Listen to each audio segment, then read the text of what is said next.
interiors. At the end of the day, you bear a responsibility being in that environment. The same way that the 80-year-old woman can abuse you, the black woman can be responsible for her actions. Those two things are not mutually exclusive.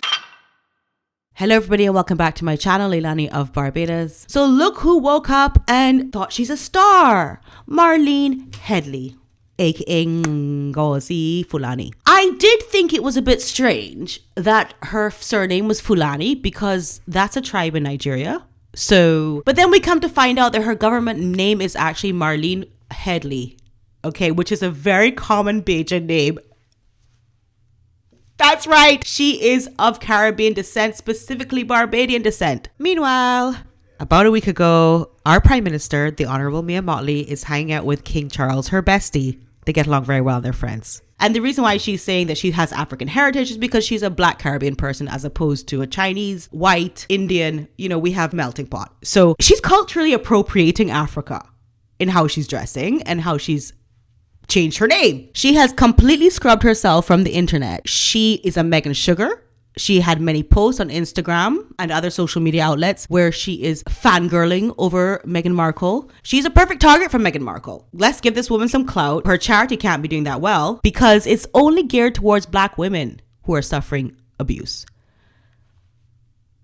So what about white women who are in relationships with black men or Chinese men or Indian men or Islamic men? Also, I don't think she knows what the word abuse means or the word violence because she did say in 2021 that Meghan Markle was a victim of domestic violence from her in-laws.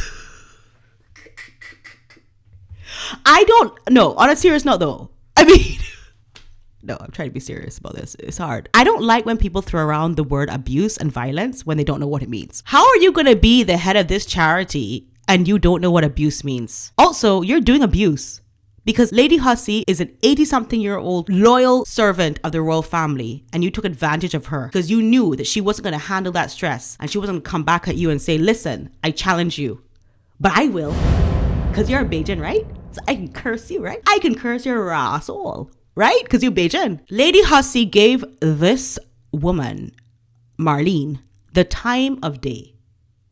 Only because she was trying to get a resume. So each person that's there, she has to introduce them and say, okay, this is this person. They're working with this charity. That's all she was doing.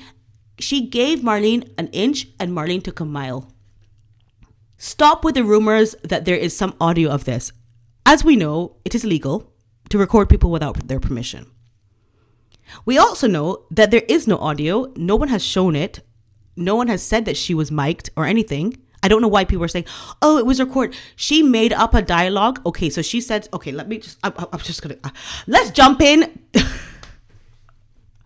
Can you believe I'm still heated? I thought I calmed down, but I'm not. Imagine domestic abuse, finally. It's too little, too late. Just like that hairnet on your head. It's too little, too late. Let's see the other side of this story though. All right, we got another video here to look at. Okay, this is Nigel Farage. I don't know very much about him, but let's see. Lady Susan Hussey was a lady in waiting to our late Queen and reportedly one of her best friends. She'd given 6 decades of service to this country. At an event last night, a cocktail party event last night at Buckingham Palace, there was a woman in full African dress. Lady Hussey, perhaps not unsurprisingly, asked her where she came from. She got a series of non-replies and pursued the conversation. In the end, it turns out that Ngozi Fulani, who is a British citizen, although of African heritage and still displaying African culture, it turns out she said she felt she'd been denied her nationality in what was seen to be an outright racist assault. A couple of points to make about that, because I thought immediately something doesn't feel right here. Let's go! Let's freaking go, Nigel! Ngozi Fulani. Well, I tell you, she helps run a charity. The charity is called Sister Space. Something's not right. He put on his glasses, so you know he's ready to go in. Let me read you their mission statement. Our charity supports black women domestic violence survivors. So if you're white, don't apply. Black women domestic violence. And she says, I admire Meghan for speaking out According to clear definition, it seems Meghan is a survivor of domestic violence. She should never, from 2021, she should never have been invited to the palace after she shared that view. From her in-laws. This was in 2021. And I could go on. She said, I'm glad the hypocrite Piers has left ITV. Well, I'm not Piers' greatest fan, but I did think, actually on Meghan Markle, he was almost certainly right. She then goes on to say about the Jubilee, Harry and Meghan won't be allowed on the balcony. It is an exclusively white balcony. What? A white balcony? The only black people are banned. This is racism. Did she really say this? No. This woman is crazier than I thought. Only working royals were on the balcony. I thought everyone knew this. Add to that her organisation has been funded by Black Lives Matter. I said this, Black Lives Matter. I said Patrice Coolers. I said the same thing. I said that she gives me Patrice Coolers vibes. Now to know that they are all entangled in an entanglement. I got into a different kind of entanglement. And I'm not questioning the stated aim of Black Lives Matter, of equality from all. I'm questioning an organisation that has proved to be deeply corrupt, that wants to effectively close down funding for our police forces and bring down the entirety of the Western world. And do you know what's worst of all? There's a full transcript of that conversation. Let's go, with Lady Nigel. Hussey. She clearly had a tape recorder on her as well. And my view I don't is think, rather than an 83-year-old woman. I'm going to stop you there, Nigel. I don't think she had a tape recorder. I think she just made up that whole dialogue.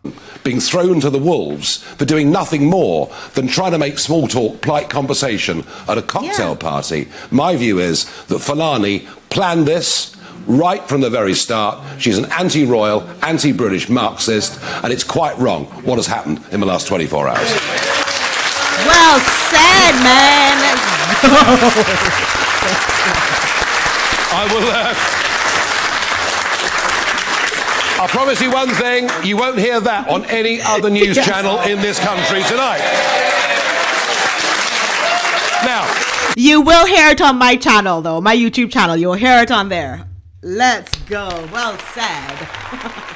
Oh my goodness. Love it. Well, I just want to say thank you to all the new subscribers. I love you all so much. I love our community here. And please don't forget to subscribe, press the like button, and leave a comment about these reviews. Which news station did you think gave a more powerful review of the Fulani incident? Because I know which one I think. Love you so much. Thank you for listening. Bye. Anyway, peace and love, peace and love.